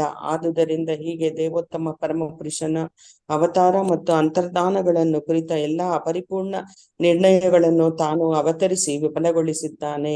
ಪ್ರಭುವೇ, ಧನ್ಯವಾದಗಳು ಮಾತಾಜಿ, ಧನ್ಯವಾದಗಳು. ಛಾಯಾ ಮಾತಾಜಿ ಎಕ್ಸ್ಪ್ಲೇನ್ ಮಾಡಿ ಮಾತಾಜಿ. ಹರೇ ಕೃಷ್ಣ. ನಾಳೆ ಓದಿ, ಕಂಟಿನ್ಯೂಯೇಷನ್ ಇಲ್ಲಿಂದಲೇ ನಾಳೆ ಓದಿ ಎಲ್ಲವೂ. ಹರೇ ಕೃಷ್ಣ ಮಾತಾಜಿ ಎಕ್ಸ್ಪ್ಲೇನ್ ಮಾಡಿ ಮಾತಾಜಿ. ಇಲ್ಲಿ ಹಿಂದೆ ಪ್ಯಾರದಿಂದ ಒಂಚೂರು ಎಕ್ಸ್ಪ್ಲೈನ್ ಮಾಡ್ತೀನಿ. ಅಟೆಂಡೆನ್ಸ್ ಹಾಕಿಲ್ಲ ಮಾತಾಜಿ. ಅಟೆಂಡೆನ್ಸ್ ಹಾಕ್ತೀನಿ ಈಗ ಹಾಕ್ತೀನಿ ಮಾತಾಜಿ. ಎಕ್ಸ್ಪ್ಲೇನ್ ಮಾಡುವಾಗ ಹಾಕ್ತೀನಿ. ಓಕೆ ಮಾತಾಜಿ. ಗೋಚರನಾದದ್ದನ್ನು ಪೂರ್ವ ದಿಕ್ಕಿನ ಆಕಾಶದಲ್ಲಿ ಪೂರ್ಣ ಚಂದ್ರನು ಉದಿಸುವುದಕ್ಕೂ ಹೋಲಿಸಬಹುದಾಗಿತ್ತು. ಶ್ರೀಕೃಷ್ಣನು ಕೃಷ್ಣ ಪಕ್ಷದ ಅಷ್ಟಮಿಯ ದಿನ ಜನಿಸಿದ್ದರಿಂದ ಪೂರ್ಣ ಚಂದ್ರನ ಉದಯವು ಸಾಧ್ಯವಿರಲಿಲ್ಲ ಎಂದು ಆಕ್ಷೇಪಿಸಬಹುದು. ಇದಕ್ಕೆ ಉತ್ತರ ಹೀಗೆ: ಕೃಷ್ಣನು ಚಂದ್ರ ಜನಿಸಿ ಅದು ಚಂದ್ರನು ಪೂರ್ಣ ಮ್ಯೂಟ್ ಮಾಡ್ಕೊಳ್ಳಿ ಎಲ್ಲವ. ಚಂದ್ರನೇ ಆದ್ದರಿಂದ ಅವನು ಅತ್ಯಾನಂದದ ಸ್ಥಿತಿಯಲ್ಲಿದ್ದನು. ಆದುದರಿಂದ ಅವನು ಪೂರ್ಣ ಚಂದ್ರನಂತೆ ಬೆಳಗುವುದು ಸಾಧ್ಯವಾಯಿತು. ಸೊ ಕೃಷ್ಣ ಚಂದ್ರನ ನಕ್ಷತ್ರದಲ್ಲಿ ಒಂದು ಗ್ರಹ ಇದಿತ್ತಲ್ಲ, ಅವನು ಇದ್ದಿದ್ದು ಶುಕ್ರನ ಒಂದು ಮನೆಯಲ್ಲಿ ಅವನು ಇದ್ದಿದ್ದು. ಅಂದ್ರೆ ವೃಷಭ ರಾಶಿ ಅನ್ನೋದು ಶುಕ್ರನ ಮನೆ. ನಾನು ಚಂದ್ರನ ಮನೆ ಅಂತ ಹೇಳಿದೆ. ಶುಕ್ರನ ಮನೆಯಲ್ಲಿ ರೋಹಿಣಿ ನಕ್ಷತ್ರದಲ್ಲಿ ಅವನು, ಅಂದ್ರೆ ಚಂದ್ರನ ನಕ್ಷತ್ರದಲ್ಲಿ ಅವನು ಜನಿಸಿದ್ದನು. ಹಾಗಾಗಿ ಅವನು ಪೂರ್ಣ ಚಂದ್ರನಾಗಿ ಅವನು ಕಾಣಿಸ್ತಾ ಇದ್ದ ಅಂತ ಇಲ್ಲಿ ಹೇಳ್ತಾ ಇದ್ದಾರೆ. ಕಮಾನಿಕ್ಯ ಎನ್ನುವ ಜ್ಯೋತಿಷಿ ಶಾಸ್ತ್ರ ಇದೆಯಂತೆ. ಆ ಗ್ರಂಥದಲ್ಲಿ ಶ್ರೀಕೃಷ್ಣನು ಅವತರಿಸಿದ ಸಮಯದಲ್ಲಿ ಗ್ರಹಗಳ ಸ್ಥಾನಗಳನ್ನು ಬಹು ಚೆನ್ನಾಗಿ ವಿವರಿಸಿದಾರಂತೆ. ಇಂತಹ ಸಮಯದಲ್ಲಿ ಜನಿಸಿದ ಮಗು ಪರಬ್ರಹ್ಮನೇ, ಪರಿಪೂರ್ಣ ಸತ್ಯವೇ ಎಂದು ದೃಢವಾಗುತ್ತದೆ ಅಂತ ಇಲ್ಲಿ ಹೇಳ್ತಾ ಇದ್ದಾರೆ. ಅದೊಂದು ಶಾಸ್ತ್ರ, ಕಾಮಾನಿಕ್ಯ ಅನ್ನೋದು ಒಂದು ಜ್ಯೋತಿಷ ಶಾಸ್ತ್ರ. ಆ ಗ್ರಂಥದಲ್ಲಿ ಹೇಳಿದಾರಂತೆ ಇಂತಹ ಒಂದು ಗ್ರಹಗಳ ಸ್ಥಾನಗಳಿದ್ದಾಗ ಮಗು ಜನಿಸಿದ್ರೆ ಅವನು ಪರಬ್ರಹ್ಮನೇ ಆಗಿರ್ಬೇಕು, ಪರಿಪೂರ್ಣ ಸತ್ಯವೇ ಆಗಿರ್ಬೇಕು ಅಂತ. ಹಾಗಾಗಿ ನಾನು ಹಿಂದೆ ಹೇಳಿದ್ನಲ್ಲ, ಒಂದು ಗ್ರಹ ಉಚ್ಚವಾಗಿದ್ರೆ ಸಾಕು, ಮನುಷ್ಯ ಎಷ್ಟೋ ಒಂದು ಎತ್ತರಕ್ಕೆ ಏರ್ತಾರೆ ಅಂತಾರೆ. ಆದ್ರೆ ಕೃಷ್ಣ ಹುಟ್ಟಿದ ಒಂದು ಗಳಿಗೆನಲ್ಲಿ ಎಲ್ಲಾ ನಕ್ಷತ್ರಗಳು ಉಚ್ಚವಾಗಿತ್ತು ಅಂತ ಇಲ್ಲಿ ಹೇಳ್ಬಹುದು. ಎಲ್ಲಾ ಗ್ರಹಗಳು ಉಚ್ಚವಾಗಿತ್ತು ಅಂತಾನು ಹೇಳ್ಬೋದು. ಜನಿಸಿದ ಬೆರಗುಗೊಳಿಸುವ ಮಗುವನ್ನು ವಸುದೇವನು ನೋಡ್ತಾನೆ. 4 ಕೈಗಳು, ಶಂಖ, ಚಕ್ರ, ಗದ, ಪದ್ಮಧಾರಿ, ಶ್ರೀವತ್ಸದಿಂದ ಶೋಭಿತ ಕೌಸ್ತುಭ ರತ್ನದ ಜಗಮಗಿಸುವ ಮಾಲೆ ಇದೆ. ಪೀತಾಂಬರ ಧಾರಿಯಾಗಿದ್ದಾನೆ. ಕಾರ್ಮೋಡದಂತೆ ಉಜ್ವಲನಾಗಿ ಬೆಳಗ್ತಾ ಇದ್ದಾನೆ. ವೈಡೂರ್ಯದಿಂದ ಪ್ರಕಾಶಿಸುವ ಕಿರಿಯ ದೇಹವೆಲ್ಲ ಅಮೂಲ್ಯ ಬಳೆಗಳು ಮತ್ತು ಕರ್ಣಾಭರಣಗಳಿಂದ ಬೆಳಗ್ತಾ ಇದೆ. ಅವನು ತಲೆ ತುಂಬಾ ಕೂದಲಿದೆ, ಕಪ್ಪು ಕೂದಲಿದೆ. ಮಗುವಿನ ಅಸಾಧಾರಣ ಲಕ್ಷಣಗಳನ್ನು ಕಂಡು ವಸುದೇವನಿಗೆ ಆಶ್ಚರ್ಯವಾಯಿತು. ವಸುದೇವನಿಗೆ ಆಶ್ಚರ್ಯ ಆಗುತ್ತೆ, ತಂದೆಗೆ. ಇದೇನಪ್ಪ ಇದು, ಇಷ್ಟು ಒಂದು ವೈಭವಪೂರಿತವಾಗಿ ಹುಟ್ಟಿದಾನೆ ಸೊ ಅಂತ. ಆಗ ತಾನೇ ಹುಟ್ಟುವ ಮಗು ಹೀಗೆ ಅಲಂಕೃತವಾಗಿರುವುದು ಹೇಗೆ? ಆಗ್ತಾನೆ ಹುಟ್ಟಿದೆ, ಆದ್ರೆ ಇಷ್ಟೊಂದು ಅಲಂಕೃತವಾಗಿದೆಯಲ್ಲ. ಭಗವಂತನು ಅವತರಿಸಿರುವನೆಂದು ವಸುದೇವನಿಗೆ ಅರ್ಥ ಆಯ್ತು. ಸೊ ವಸುದೇವನಿಗೆ ಅರ್ಥ ಆಗೋಯ್ತು, ಭಗವಂತನೇ ಹುಟ್ಟಿರೋದು. ಇಷ್ಟೆಲ್ಲಾನು ಕೌಸ್ತುಭ ರತ್ನದ ಹಾರ ಹಾಕೊಂಡಿದ್ದಾನೆ, ಶ್ರೀವತ್ಸದಿಂದ ಶೋಭಿತನಾಗಿದ್ದಾನೆ, ಪದ್ಮಧಾರಿ, ಗದಾ, ಚಕ್ರ ಎಲ್ಲವೂ ಇಟ್ಕೊಂಡಿದ್ದಾನೆ. ಸೊ ಇದು ಭಗವಂತನೇ ಅಂತ ಅವನಿಗೆ ಖಚಿತವಾಗೋಯ್ತು ವಸುದೇವನಿಗೆ. ತಡೆಯಲಾಗದ ಹರ್ಷ ಅವನಿಗೆ ಉಕ್ಕಿತು. ತಾನು ಭೌತಿಕ ಪ್ರಕೃತಿಯಿಂದ ಬದ್ಧನಾದ ಸಾಮಾನ್ಯ ಮನುಷ್ಯ, ಕಂಸನ ಸೆರೆಮನೆಯಲ್ಲಿ ಇರುವವನು ಅವನು ವಸುದೇವ. ತನ್ನ ಮನೆಯಲ್ಲಿ ಸರ್ವಂತರ್ಯಾಮಿ ಪರಮ ಪುರುಷನು ತನ್ನ ದಿವ್ಯ ಮಂಗಳ ರೂಪದಲ್ಲಿ ಮಗುವಾಗಿ ಅವತರಿಸಿದ್ದಾನೆ ಎಂದು ವಸುದೇವನಿಗೆ ಆಶ್ಚರ್ಯವಾಗುತ್ತೆ. ಆ ವಸುದೇವನಿಗೇನು, ನಾನು ಸಾಮಾನ್ಯ ಮನುಷ್ಯ, ಕಂಸನ ಒಂದು ಸೆರೆಮನೆಯಲ್ಲಿ ನಾನಿದ್ದೀನಿ, ಇಲ್ಲಿ ಇಂಥ ಒಂದು ಸರ್ವಂತರ್ಯಾಮಿ ಪರಮ ಪುರುಷ ಇಲ್ಲಿ ಕಾಣಿಸ್ಕೊಂಡು ಮಗುವಾಗಿ ಅವತರಿಸಿದ್ದಾನಲ್ಲ ಅಂತ ಅವನಿಗೆ ತುಂಬಾನೇ ಆಶ್ಚರ್ಯ ಆಗುತ್ತೆ ವಸುದೇವನಿಗೆ. ಸೊ 4 ಕೈಗಳಿದ್ದು ಆಭರಣಗಳಿಂದ ಅಲಂಕೃತವಾಗಿ ಸೊಗಸಾದ ಬಟ್ಟೆ ಹುಟ್ಟಿದ್ದಾನೆ. ದೇವೋತ್ತಮ ಪರಮ ಪುರುಷನ ಸಕಲ ಲಕ್ಷಣಗಳಿಂದ ಒಡಗೂಡಿ ಭೂಲೋಕದ ಯಾವ ಮಗುವು ಈ ತರ ಹುಟ್ಟಲಿಕ್ಕೆ ಸಾಧ್ಯ ಇಲ್ಲ. ಮತ್ತೆ ಮತ್ತೆ ವಸುದೇವನು ಮಗುವನನ್ನ ನೋಡ್ತಾನೆ, ಮತ್ತೆ ನೋಡ್ತಾನೆ ತನ್ನ ಮಗುವನ್ನ. ಈ ಮಂಗಳ ಸಮಯವನ್ನು ಸಂತೋಷದಿಂದ ಆಚರಿಸುವುದು ಹೇಗೆ ಎಂದು ಯೋಚಿಸ್ತಾ ಇದ್ದಾನೆ. ಅವನೆಂದುಕೊಂಡನು, ಸಾಮಾನ್ಯವಾಗಿ ಗಂಡು ಮಗು ಹುಟ್ಟಿದಾಗ ಸಂಭ್ರಮದಿಂದ ಜನ ಅದನ್ನು ಆಚರಿಸ್ತಾರೆ. ನಾನು ಸೆರೆಯಾಳಾಗಿದ್ದರೂ ದೇವೋತ್ತಮ ಪರಮ ಪುರುಷನು ನನ್ನ ಮನೆಯಲ್ಲಿ ಜನಿಸಿದ್ದಾನೆ. ಈ ಮಂಗಳ ಘಟನೆಯನ್ನು ಎಷ್ಟು ಕೋಟಿ ಬಾರಿ ಆಚರಿಸಲು ನಾನು ಸಿದ್ಧನಾಗಬೇಕು. ಸಾಮಾನ್ಯ ಮಗು ಹುಟ್ಟಿದ್ರೇನೆ ತಂದೆ ತಾಯಿ ಏನೋ ಆಶ್ಚರ್ಯ, ಬಂಧು ಬಾಂಧವರಿಗೆ ಆ ಮಗುನ ನೋಡ್ತಾ ಇರ್ತಾರೆ. ಅಂಥದ್ರಲ್ಲಿ ಇಂಥ ಒಂದು ಮಗು ಜನಿಸಿದೆ ಅಂತಂದ್ರೆ ಆ ತಂದೆಗೆ ಎಷ್ಟು ಖುಷಿ ಆಗಿರ್ಬೇಡ. ಆ ಮಗುವನ್ನ ಮತ್ತೆ ಅವನು ನೋಡ್ತಾನೆ. ಆಮೇಲೆ ಸಾಮಾನ್ಯವಾಗಿ ಗಂಡು ಮಗು ಒಂದು ಹುಟ್ಟಿತು ಅಂತಂದ್ರೆ ಸಂಭ್ರಮದಿಂದ ಜನ ಆಚರಿಸ್ತಾರೆ. ಅಂಥದ್ದು ಇವನು ಸೆರೆಮನೆಯಲ್ಲಿದ್ದಾನೆ. ಈ ದೇವೋತ್ತಮ ಪರಮ ಪುರುಷ ಹುಟ್ಟಿದಾನೆ ಇಲ್ಲಿ, ಇವನ ಒಂದು ಮಂಗಳ, ಈ ಒಂದು ಜನಿಸಿದ್ದಾನೆ, ಈ ಒಂದು ಘಟನೆಯನ್ನ ಎಷ್ಟು ಕೋಟಿ ಬಾರಿ ಆಚರಿಸಲು ನಾನು ಸಿದ್ಧನಾಗಬೇಕು ಅಂತ ವಸುದೇವ ಯೋಚಿಸ್ತಾ ಇದ್ದಾನೆ. ವಸುದೇವನಿಗೆ ಅನಕದುಂದುಬಿ ಎಂದು ಹೆಸರಂತೆ. ವಸುದೇವನಿಗೆ ಅನಕದುಂದುಬಿ ಅಂತ. ಅವನು ನವಜಾತ ಶಿಶುವನ್ನು ನೋಡುತ್ತಿದ್ದಾಗ ಅವನಿಗೆ ಬಹಳ ಸಂತೋಷವಾಯಿತು. ಅವನಿಗೆ ಬ್ರಾಹ್ಮಣರಿಗೆ ಲಕ್ಷಾಂತರ ಗೋವುಗಳನ್ನು ದಾನ ಮಾಡಬೇಕು ಅಂತ ಅವನು ಅನ್ಕೋತಾನೆ.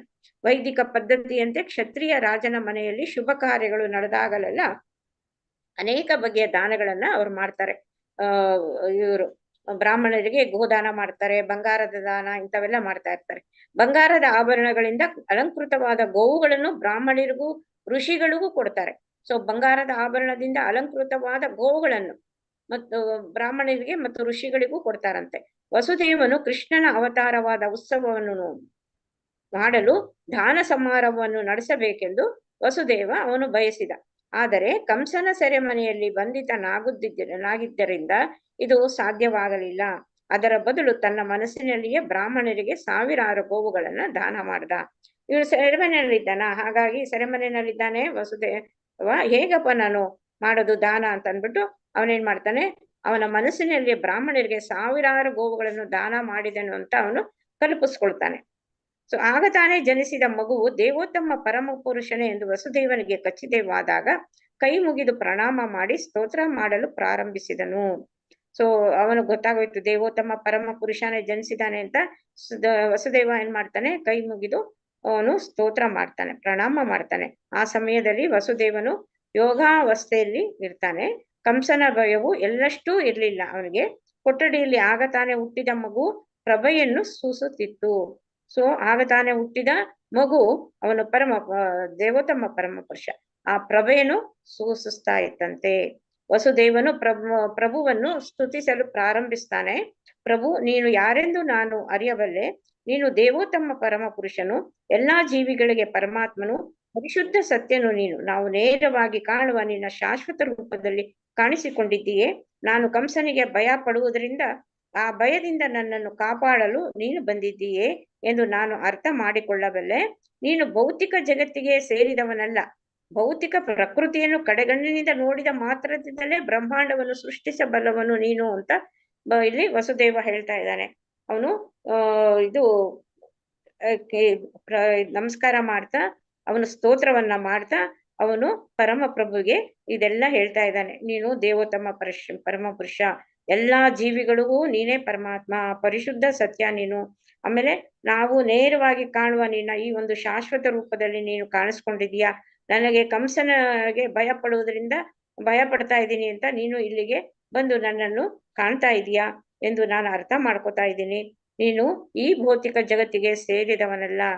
ಸೊ ಭೌತಿಕ ಪ್ರಕೃತಿಯನ್ನ ನೀನು ಒಂದು ಕಡೆಗಣ್ಣಿನಿಂದ ನೋಡಿದ್ರೆ ಸಾಕು, ಸಾವಿರಾರು ಬ್ರಹ್ಮಾಂಡಗಳಿಗೂ ಸೃಷ್ಟಿ ಆಗುತ್ತೆ ಅಂತ ಒಂದು ಪರಮ ಪುರುಷ ನೀನು ಅಂತ ಪ್ರಾರ್ಥನೆ ಮಾಡ್ತಾನೆ, ಸ್ತೋತ್ರನು ಹೇಳ್ತಾನೆ. ಸೊ ಕಡೆಗಣ್ಣಿನಿಂದ ನೋಡಿದ ಮಾತ್ರದಿಂದಲೇ ಬ್ರಹ್ಮಾಂಡವನ್ನು ಸೃಷ್ಟಿಸಬಲ್ಲ ದೇವೋತ್ತಮ ಪರಮ ಪುರುಷನು ವಸುದೇವನ ಪತ್ನಿ ದೇವಕಿಯ ಗರ್ಭದಲ್ಲಿ ಬರಲಾರ ಎಂದು ಆಕ್ಷೇಪಿಸಬಹುದು. ಈ ವಾದವನ್ನು ತಳ್ಳಿ ಹಾಕಲು ವಸುದೇವನು ಹೀಗೆ ಪ್ರಾರ್ಥಿಸಿದನು. ಸೊ ಅವನ ಒಂದು ಕಡೆಗಣ್ಣಿನಿಂದಾನೇ ಸಾವಿರಾರು ಬ್ರಹ್ಮಾಂಡಗಳನ್ನು ಅವನು ಸೃಷ್ಟಿಸ್ತಾನೆ. ಅಂತವನು ವಸುದೇವನ ಪತ್ನಿ ದೇವಕಿಯ ಗರ್ಭದಲ್ಲಿ ಅವನು ಬರಲಾರ ಎಂದು ಆಕ್ಷೇಪಿಸಬಹುದು. ಈ ವಾದವನ್ನ ತಳ್ಳಿ ಹಾಕೋದಕ್ಕೆ ವಸುದೇವ ಹೀಗೆ ಪ್ರಾರ್ಥಿಸ್ತಾ ಇದ್ದಾನೆ. ಅದು ಏನು ಅಂತಂದ್ರೆ, ಪ್ರಿಯ ಪ್ರಭು, ನೀನು ದೇವಕಿಯ ಗರ್ಭದಲ್ಲಿ ಕಾಣಿಸಿಕೊಂಡಿದ್ದು ಆಶ್ಚರ್ಯಕರವಾದ ಸಂಗತಿ ಏನಲ್ಲ. ಏಕೆಂದರೆ ಸೃಷ್ಟಿಯು ಆದದ್ದು ಇದೇ ರೀತಿಯಲ್ಲಿ. ನೀನು ಮಹಾವಿಷ್ಣುವಾದ ಕಾರಣ ಸಮುದ್ರದಲ್ಲಿ ಮಲಗಿದ್ದೆ. ನಿನ್ನ ಉಸಿರಾಟದಿಂದಲೇ ಅಸಂಖ್ಯಾತ ವಿಶ್ವಗಳು ಸೃಷ್ಟಿಯಾದವು. ಅನಂತರ ನೀನು ಗರ್ಭೋದಕಶಾಹಿ ವಿಷ್ಣುವಾಗಿ ಪ್ರತಿಯೊಂದು ವಿಶ್ವವನ್ನು ನೀನು ಪ್ರವೇಶಿಸಿದೆ. ಅನಂತರ ಕ್ಷೀರೋದಕಶಾಹಿ ವಿಷ್ಣುವಾಗಿ ನೀನು ವಿಸ್ತಾರಗೊಂಡೆ, ಎಲ್ಲಾ ಜೀವಿಗಳ ಹೃದಯವನ್ನು ಪ್ರವೇಶಿಸಿದೆ. ಸೊ ಇಲ್ಲಿ ವಸುದೇವ ಹೇಳ್ತಾ ಇದ್ದಾನೆ, ನೀನು ಮಹಾವಿಷ್ಣುವಾದ ಕಾರಣ ಸಮುದ್ರದಲ್ಲಿ ನೀನು ಮಲ್ಕೊಂಡಿದ್ದೆ. ನಿನ್ನ ಉಸಿರಾಟ, ಅವನ ಒಂದು ಉಸಿರಾಟದಲ್ಲೇ ಅಸಂಖ್ಯಾತ ವಿಶ್ವಗಳು ಸೃಷ್ಟಿಯಾಗುತ್ತೆ. ಅವನ ಒಂದು ಉಸಿರನ್ನ ಬಿಟ್ಟಾಗ ಅಸಂಖ್ಯಾತ ವಿಶ್ವಗಳು ಸೃಷ್ಟಿಯಾಗುತ್ತೆ. ಆಮೇಲೆ ಅನಂತರ ಏನಾಗುತ್ತೆ, ಗರ್ಭೋದಕಶಾಹಿ ವಿಷ್ಣುವಾಗಿ ವಿಸ್ತರಣೆ ಹೊಂದ್ಕೊಂಡು ಏನಾಗುತ್ತೆ, ಅದು ಒಂದೊಂದು ವಿಶ್ವವನ್ನು ಅವನು ಪ್ರವೇಶಿಸುತ್ತಾನೆ. ಆಮೇಲೆ ಏನಾಗುತ್ತೆ, ಕ್ಷೀರೋದಕಶಾಹಿ ವಿಷ್ಣುವಾಗಿ ಅವನು ವಿಸ್ತಾರಗೊಂಡು ಅವನೇನ್ ಮಾಡ್ತಾನೆ, ಎಲ್ಲಾ ಜೀವಿಗಳ ಹೃದಯದಲ್ಲೂ ಅವನು ಪ್ರವೇಶಿಸ್ತಾನೆ. ಸೊ ಅಣುಗಳನ್ನು ಹೊಕ್ಕೆ ನೀನು. ಆದುದರಿಂದ ನೀನು ದೇವಕಿಯ ಗರ್ಭವನ್ನು ಪ್ರವೇಶಿಸುವುದನ್ನು ಹೀಗೆ ಎಂದು ಅರ್ಥ ಮಾಡಿಕೊಳ್ಳಬೇಕು. ಅದೇ ತರ ನೀನು ದೇವಕಿಯ ಗರ್ಭವನ್ನೇ ನೀನು ಪ್ರವೇಶಿಸಿದ್ಯಾ ಎಂದು ಅರ್ಥ ಮಾಡ್ಕೋತೀನಿ. ನೀನು ಪ್ರವೇಶಿಸಿರುವಂತೆ ಕಾಣುತ್ತೀಯೆ. ಅದೇ ಸಮಯದಲ್ಲಿ ಸರ್ವಂತರ್ಯಾಮಿಯಾಗಿದ್ದೀಯೇ ನೀನು. ಅದೇ ಸಮಯದಲ್ಲಿ ನೀನು ದೇವಕಿಯ ಗರ್ಭಕ್ಕೂ ಪ್ರವೇಶಿಸಿದ್ಯಾ. ಅದೇ ಸಮಯದಲ್ಲಿ ನೀನು ಸರ್ವಂತರ್ಯಾಮಿನೂ ಆಗಿದ್ದೀಯಾ. ಪ್ರಾಪಂಚಿಕ ನಿದರ್ಶನಗಳಿಂದ ನೀನು ಪ್ರವೇಶಿಸುವುದನ್ನು ನಿರ್ಗಮಿಸುವುದನ್ನು ನಾವು ಅರಿಯಬಹುದು. 16 ಅಂಶಗಳ ಭಾಗವಾದ ನಂತರವೂ ಒಟ್ಟು ಭೌತಿಕ ಶಕ್ತಿಯು ಮೊದಲಿನಂತೆಯೇ ಉಳಿಯುತ್ತದೆ. ಭೌತಿಕ ಶರೀರವು ಪೃಥ್ವಿ, ಅಪ್ಪು, ತೇಜಸ್ಸು, ಆಕಾಶ ಮತ್ತು ವಾಯುಗಳೆಂಬ ಪಂಚಭೂತಗಳು ಸೇರಿ ಆಗಿರುವುದಲ್ಲದೆ ಬೇರೆ ಎಲ್ಲ. ಈ ಭೌತಿಕ ಶರೀರ ಆಗಿರೋದೇ 5 ಪಂಚಮಹಾಭೂತಗಳಿಂದ. ನಾವು ಹೇಳ್ತೀವಲ್ವಾ, ಭೂಮಿ, ಆಮೇಲೆ ಆಕಾಶ, ವಾಯು, ಇದೆಲ್ಲ ಹೇಳ್ತಾ ಇರ್ತೀವಿ, ಅಗ್ನಿ, ಇದೆಲ್ಲ ಹೇಳ್ತಾ ಇರ್ತೀವಿ. ಸೊ ಈ ಪಂಚಭೂತಗಳು ಸೇರಿ ಆಗಿದೆ.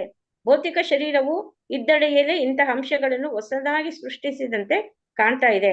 ಆದರೆ ಅವು ಆಗಲೇ ದೇಹದ ಹೊರಗೆ ಅಸ್ತಿತ್ವದಲ್ಲೂ ಇದ್ದವು. ಹೀಗೆಯೇ ನೀನು ದೇವಕಿಯ ಗರ್ಭದಲ್ಲಿ ಕಾಣಿಸಿಕೊಂಡರೂ ನೀನು ಹೊರಗಡೆಯೂ ಇದ್ದೀಯೇ. ನೀನು ಸದಾ ನಿನ್ನ ನಿವಾಸದಲ್ಲಿ ಇರುತ್ತೀಯೇ. ಆಗಲೂ ನೀನು ಲಕ್ಷಾಂತರ ರೂಪಗಳಾಗಿ ವಿಸ್ತರಿಸಿಕೊಳ್ಳಬಲ್ಲೆ. ನೀನು ದೇವಕಿಯ ಗರ್ಭದಲ್ಲಿನೂ ಇದೀಯಾ, ನೀನು ಹೊರಗಡೆನೂ ಇದೀಯಾ, ಮತ್ತು ನಿನ್ನ ನಿವಾಸದಲ್ಲೂ ಇದೀಯಾ. ನೀನು ಲಕ್ಷಾಂತರ ರೂಪಗಳಾಗಿ ನೀನು ವಿಸ್ತರಿಸಿಕೊಳ್ಳಬಲ್ಲೆ. ನೀನು ಅಂತ ಇಲ್ಲಿ ಪರಮ ಪುರುಷನಿಗೆ ಅವನು ಸ್ತೋತ್ರವನ್ನ ಪ್ರಾರ್ಥನೆಯನ್ನು ಮಾಡ್ತಾ ಇದ್ದಾನೆ ವಸುದೇವ. ಭೌತಿಕ ಶಕ್ತಿಯು ನಿನ್ನಿಂದ ಹೊರಸೂಸುತ್ತಿರುವುದರಿಂದ ನಿನ್ನ ಅವತಾರವನ್ನು ಜಾಣ್ಮೆಯಿಂದ ಅರ್ಥ ಮಾಡಿಕೊಳ್ಳಬೇಕು.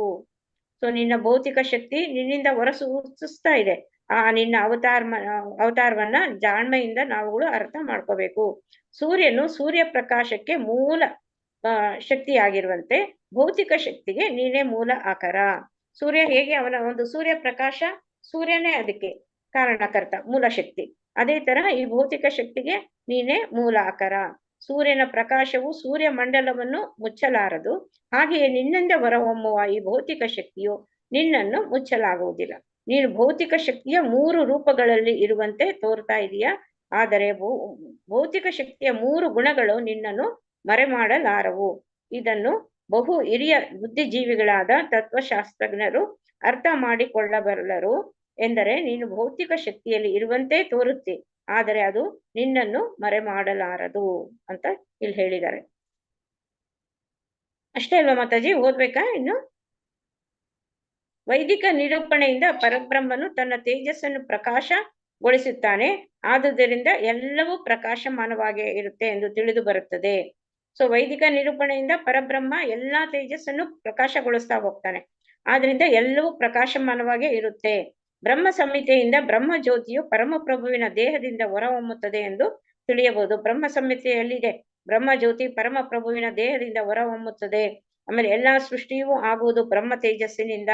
ಬ್ರಹ್ಮ ತೇಜಸ್ಸಿಗೆ ಮೂಲಾಧಾರವು ಪ್ರಭುವೆ ಎಂದು ಭಗವದ್ಗೀತೆಯಲ್ಲೂ ಹೇಳ್ತಾರೆ. ಅವನೇ ಎಲ್ಲದರ ಮೂಲಾಧಾರ. ಆದರೆ ಮಂದ ಬುದ್ಧಿಯವರು ದೇವೋತ್ತಮ ಪರಮ ಪುರುಷನು ಭೌತಿಕ ಜಗತ್ತಿಗೆ ಬಂದಾಗ ಅವನು ಭೌತಿಕ ಗುಣಗಳನ್ನು ಸ್ವೀಕರಿಸುತ್ತಾನೆ ಎಂದು ಭಾವಿಸುತ್ತಾನೆ. ಸೊ ಮಂದ ಬುದ್ಧಿಯವರು ಏನ್ ಮಾಡ್ತಾರೆ, ದೇವೋತ್ತಮ ಪರಮಪುರುಷ ಭೌತಿಕ ಜಗತ್ತಿಗೆ ಬಂದಾಗ ಅವನು ಭೌತಿಕ ಗುಣಗಳನ್ನು ಸ್ವೀಕರಿಸ್ತಾನೆ ಅಂತ ಅವರು ಭಾವಿಸೋದು. ಇಂಥ ನಿರ್ಣಯಗಳು ಅಷ್ಟೇನು ಪರಿಪಕ್ವವಲ್ಲ.